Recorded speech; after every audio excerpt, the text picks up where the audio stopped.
Welcome to Jwala channel. 20th May 2025 all India general స్ట్రైక్కి అన్ని trade unions పిలుపునిచ్చాయి. అసలు ఈ జనరల్ స్ట్రైక్ ఎందుకు జరుగుతున్నాయి, దీనికి కారణాలు ఏంటి, కార్మికుల డిమాండ్స్ ఏంటి అని చర్చించడానికి మన ముందు CITU vice president Shri VS Rao garu ఉన్నారు. ఆయన అడిగి తెలుసుకుందాం. వెల్కమ్ విఎస్ రావు గారు. 100 సంవత్సరాల చరిత్రలో 29 చట్టాలని కార్మిక వర్గం సాధించుకుంటూ వాటన్నింటినీ 4 లేబర్ కోడ్స్ కింద మార్చేసి వాటి ద్వారా పెట్టుబడిదారుల లాభాలకి గ్యారంటీ ఇవ్వడానికి, హైర్ అండ్ ఫైర్ సిస్టాన్ని తీసుకురావడానికి, కార్మిక వర్గానికి ఉన్న ఏ హక్కులు రాజ్యాంగం కల్పించిన ఏ ఒక్క హక్కుని కూడా లేకుండా చేయడానికి తీవ్రమైన ప్రయత్నం చేస్తుంది. వీటికి వ్యతిరేకంగా రేపు మే 20వ తారీఖున సమ్మె జరగబోతుంది.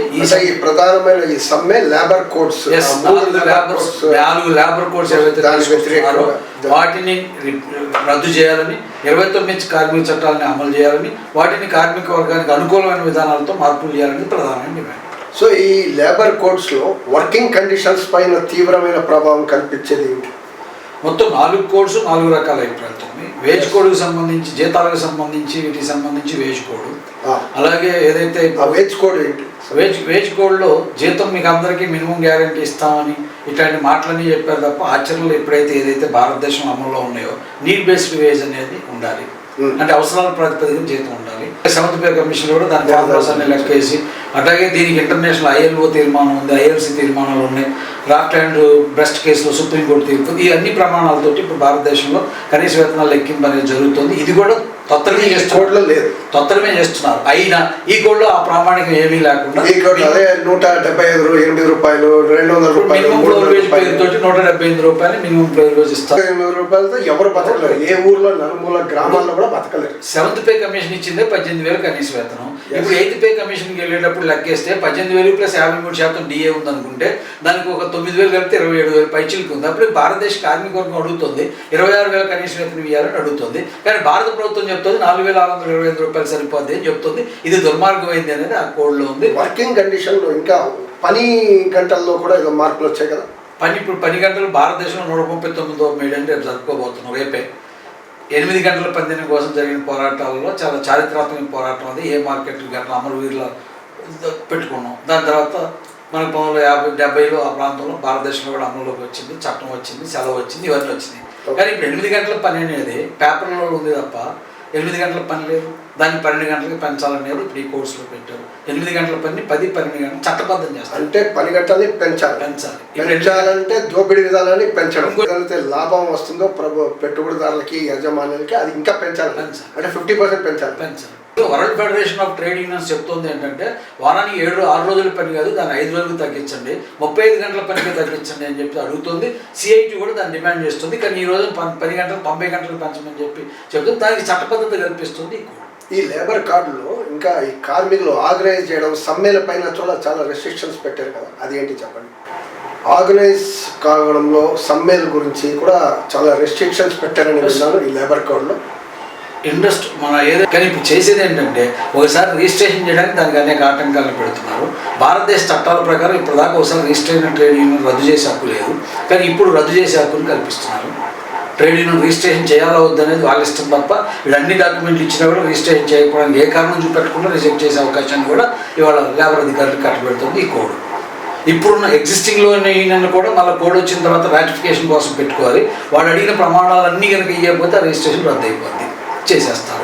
అట్టే కాదు, ఇప్పుడు ఉదాహరణకి నేను రిజిస్ట్రేషన్ చేయించిన రోజు నాకు 10% 100 ఏదైతే మినిమం ఉంటున్నారో అది నాకు ఉంది. కానీ ఒక 4 ఏళ్ల తర్వాత నాకు తగ్గిపోయిందని నాడు అంచనాకు వస్తే ప్రభుత్వం దాన్ని రద్దు చేసేది. మీరు పడిపోయింది కాబట్టి, నీ సభ్యత్వం పడిపోయింది కాబట్టి నీ రిజిస్ట్రేషన్ రద్దు చేస్తానని చెప్పి రద్దు చేసే అవకాశం ఉంది. అంటే ఏ కోణంలో కూడా కొత్త సంఘాల రిజిస్ట్రేషన్కి అలమేయట్లేదు, దానికి ఆటంకాలు పెట్టారు.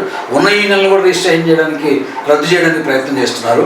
ఏవైతే ఇప్పుడు చట్టపరంగా ఉన్న యాక్టివిటీస్ ఉన్న బ్యాంక్ అకౌంట్స్ కానీ, లేకపోతే యూనియన్ ఆఫీస్ బేరర్స్ కానీ, వీళ్ళు ఏదైనా చిన్న లిటిగేషన్స్ ఇకపోతే ఆ కారణాలు చూపెట్టి కూడా మొత్తం అన్నింటినీ రద్దు చేయడానికి కావాల్సిన ప్రొవిజన్ ని కోడ్లో కల్పిస్తున్నారు. కార్మికులు యూనియనైజ్ ఆర్గనైజ్ కాకూడదు, ఆర్గనైజర్గా దెబ్బలాడకూడదు అనేదాన్ని నిర్వీర్యం చేయడానికి. సమ్మె పైన కూడా రిస్ట్రిక్షన్స్ ఉన్నాయి. ఇది గతంలో మనం 14 రోజులు నోటీస్ ఇస్తే సమ్మె చేయవచ్చు, ఎంత పెద్ద ఆర్గనైజేషన్ అయినా. కానీ ఈరోజు అది రెస్ట్రిక్షన్స్ పెట్టారన్నారు కన్సిడరేషన్ అనే పేరు మీద. వాస్తవంగా 14 రోజుల కాలం అనేది ఎసెన్షియల్ సర్వీసెస్ మెయింటెనెన్స్. అంటే అత్యవసర సర్వీస్ విభాగాలు ఏవైతే ఉంటాయో, రైల్వే, లేకపోతే అగ్నిమాపక దళం, తర్వాత RTC ఇట్లాంటివి ఏవైతే ఉన్నాయో వాటికి 14 రోజులు. ఇప్పుడు సాధారణ గ్రామీణ స్థాయిలో ఉండేవాడు 4 రోజులు అక్కర్లా నేను రేపు నుంచి సమ్మెపోతానని చెప్పేసి పోయే హక్కు ఉంది. భారత ట్రేడ్ యూనియన్ ప్రకారం చెప్పే హక్కు ఉంది. ఒకరోజు ముందు ఇచ్చైనా నోటీస్ ఇచ్చేసి సమ్మెకి వెళ్ళవచ్చు. ఓకే, ఇప్పుడు ఏం చేస్తున్నారంటే ఎవరైనా సరే 60 రోజుల ముందు సమ్మె నోటీస్ ఇవ్వాలి. ఏ రంగమైనా సరే, అది ఎసెన్షియల్ సర్వీస్ కానీ, ఇంకో సర్వీస్ కానీ, మున్సిపాలిటీ కానీ, గ్రామ పంచాయతీ కానీ, ఇంకొక వర్కర్ కానీ 60 రోజుల ముందు సమ్మె నోటీస్ ఇవ్వాలి. 14 రోజులు దాటేంత వరకు సమ్మెకి వెళ్ళకూడదు. కన్సలేషన్ క్లోజ్ అయిన తర్వాత రిపోర్ట్ పోయిన 7 రోజుల దాకా సమ్మె చేయకూడదు. కన్సలేషన్ ఫెయిల్యూర్ రిపోర్ట్ ఎవరికి ఇప్పుడు ఆటోమేటిక్గా ట్రిబ్యునల్కి వెళ్ళదు ఇప్పుడైతే. కానీ రేపొద్దున పంపాలా వద్దనేది కూడా ప్రభుత్వ నిర్ణయం. అంటే అది ఆ చర్చను కొనసాగించాలా లేదా, సమస్యను పరిష్కరించాలా లేదనే వ్యవస్థ దీంట్లో ఖచ్చితంగా లేదు. అది ప్రభుత్వం జోక్యంతో పెడతారు. ఆ రకంగా సమ్మెకి 60 రోజుల ముందు ఇప్పుడు ఒక ఫ్యాక్టరీలో ఈ నిర్ణయం, ఇప్పుడు మన భువనగిరిలో ఒక ఫ్యాక్టరీలో ప్రమాదం జరిగి 3 చనిపోయారు. ఇప్పుడు ఆ కార్మికులు సమ్మెకి వెళ్తామంటే 60 రోజులు నువ్వు సమ్మె నోటీస్ ఇవ్వలేదు కదంటే, నిన్న ప్రమాదం జరిగి 3 చనిపోయి ఇంకో 3 ప్రమాద స్థితిలో ఉంటే ఆ ఫ్యాక్టరీలో మాకు భద్రత కల్పించాలని అడగడానికి 60 రోజుల ముందు సమ్మె నోటీస్ ఇవ్వాలంటే దానికి అర్థం ఏంటి అసలు? అంటే సమ్మెకి వెళ్లకుండా, సమ్మెలకు వెళ్లకుండా నిర్వీర్యం చేయడానికి, వర్కర్స్లో ఉన్న దీన్ని చేయడానికి వాళ్ళు సాబిటేజ్ చేయడం. అది కూడా లేబర్ కన్సలేషన్ అనే పేరు మీద. లేబర్ కన్సలేషన్ అంటే సమ్మె చేయకూడదని, లేబర్ కన్సలేషన్ అంటే లేబర్ ఆయన డిసైడ్ చేయడం, పెడుతూనే ఉంటారు, మీటింగ్స్ పెడుతూనే ఉంటారు, ప్రొలాంగ్ అవుతూనే ఉంటారు. సో లేబర్ కన్సలేషన్ ఉంది కాబట్టి you cannot go on strike. కాబట్టి అంటే ఈ పేరు మీద అసలు సమ్మె లేకుండా చేయడం మొత్తం. మూడో అంశం దీంట్లో ఉంది. నిజంగా 50 ఇప్పుడు ట్రేడ్ యూనియన్ యాక్ట్ ప్రకారం ఏదైతే ఉందో దానికి రహస్య బ్యాలెట్ పద్ధతిలో ఎన్నిక జరపాలి. ఎవరు కోట్ వేసారో తెలియదు. ఎక్కడైనా మెజారిటీ యూనియన్ని రికగ్నైజ్ చేయాలి. ఇప్పుడు ఏంటి, సింపుల్ మెజారిటీ ఎవరికి వస్తే వాళ్ళకి రికగ్నేషన్ ఇస్తున్నారు. రైట్, సింపుల్ మెజారిటీ అంటే వచ్చే ఓట్లలో ఎవరికి ఎక్కువ వస్తే వాళ్ళు గుర్తింపు ఇస్తారు. వాళ్ళే గుర్తింపు సంఘం ఉంటారు. ఆ ఫ్యాక్టరీలో, ఆ ఇండస్ట్రీలో మొత్తం వర్కర్స్ యొక్క పని పరిస్థితులు, వేతనాలు వీటన్నిటిపై చర్చించి బార్గెయిన్ చేసే సంఘంగా ఆ సంఘం ఉంటుంది. కానీ ఇప్పుడు దాన్ని మార్చేసి 51% సంఖ్య ఉంటే మాత్రమే అతనికి సోల్ బార్గెయినింగ్ యూనియన్గా ఇస్తారు. ఏ ఇండస్ట్రీలో 51% ఉంటుంది? 2-3 యూనియన్లు ఉంటే ఒకటే ఉంటే ఓకే. ఇప్పుడు 2-3 యూనియన్లు ఉంటే మీరు అంటున్నారు. నేనే ఉంటున్నా అంటే ఒక యూనియన్ ఉంటే ఇంకో 2 యూనియన్లు యాజమాన్యం పుట్టిస్తాడు. అవసరం చెరువు 2 లక్షలు ఇచ్చాను, ఇంకా కొత్త సంఘాన్ని రిజిస్టర్ చేయండి బాబు అని చేస్తాడు. 3 సంఘాలు ఉన్నాయి కాబట్టి నీకు ఎన్నిక లేదు అంటాడు. అంటే ఆ రకంగా 50% రాదు. 51% అక్కడ వస్తుంది, రాదు. అంటే గుర్తింపు ఎన్నికల్ని తొత్తడం చేయడం కోసం ప్రయత్నం చేస్తారు. అంటే ఎమ్మెల్యే, ఎంపీకి ఒక ఓటు ఎక్కువ వచ్చినా వాళ్ళు గెలుస్తారు. వాడు ఓటు 25% అయినా ఎమ్మెల్యే అయిపోతాడు. 51% రాకపోతే ట్రేడ్ యూనియన్. రెండోది, తర్వాత నెగోషియేషన్ కమిటీ అని వేస్తారంట. ఎప్పుడు 51% రాకపోతే అప్పుడు 20% వచ్చిన ఒక్కొక్కళ్ళు సంఘం నుంచి ఒక్కొక్కరిని నామినేట్ చేస్తారు. ఎవరు నామినేట్ చేస్తారు? యజమాని నామినేట్ చేస్తారు. కార్మిక సంఘం కాదు, మళ్ళీ యజమాని నామినేట్ చేస్తారు. అడ్వైజరీ కౌన్సిల్ లాగా, అడ్వైజరీ కమిటీ, నెగోషియేషన్ కమిటీ అంటారు. ఇక్కడ కూడా మెజారిటీ నిర్ణయం ప్రకారం నిర్ణయం చేస్తారు. అంటే ఉదాహరణకి పాయింట్, ఒకడికి 25% ఓట్లు వచ్చినాయి ఒక సంఘానికి, ఇంకొక ఇద్దరిని 20% ఓట్లు వచ్చిన వాళ్ళు ఇద్దరిని దాంట్లో నామినేట్ చేశారు. ఇప్పుడు 25% ఓట్లు వచ్చిన వాళ్ళు చేసిన నిర్ణయం అమలు కాదు. యజమాని వీళ్ళిద్దరూ కలిసి ఎవరైతే మెజారిటీగా ఉంటారో వాళ్ళు ముగ్గురు కలిసి ఒక నిర్ణయం చేస్తే 25% వచ్చిన వాడికి వ్యతిరేకంగా చేసిన నిర్ణయం కూడా అమల్లో తెచ్చేదానికి కావాల్సిన ప్రయత్నం. అంటే ఎవరైతే కార్మికుల తరఫున బార్గెనింగ్ పవర్ ఉంటుందో, శక్తి ఉంటుందో, ఆయన్ని నిర్వీర్యం చేసి యజమానులకు కావాల్సిన నిర్ణయాన్ని చేయడానికి కావాల్సిన ప్రాతిపదికన దీంట్లో. అంటే ఇది చాలా దారుణం.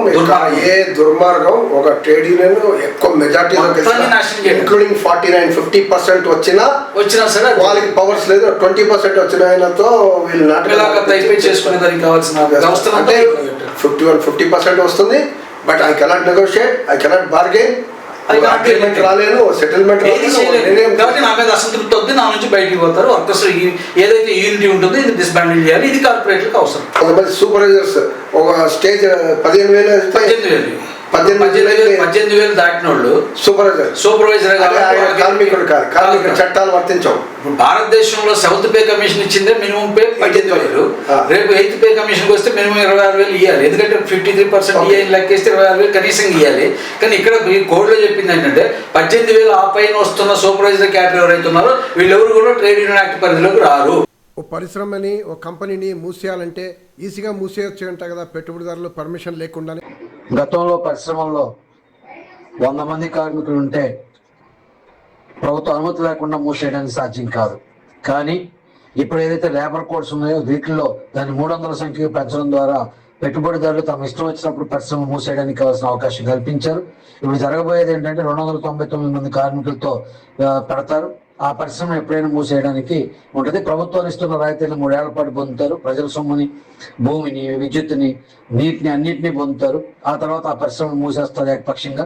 ఆ 299 మంది కుటుంబాలు ఇంటికి పోతే మళ్ళీ ఇంకో దగ్గర పరిశ్రమని మొదలుపెట్టి ఆ రకంగా వ్యాపార లాభాల కోసం ప్రయత్నం చేస్తారు. కానీ ఇక్కడ మాత్రం కార్మికులకు ఎటువంటి రక్షణ లేకుండా పోతుంది అనేది ఈ కోర్సులో ఉంది.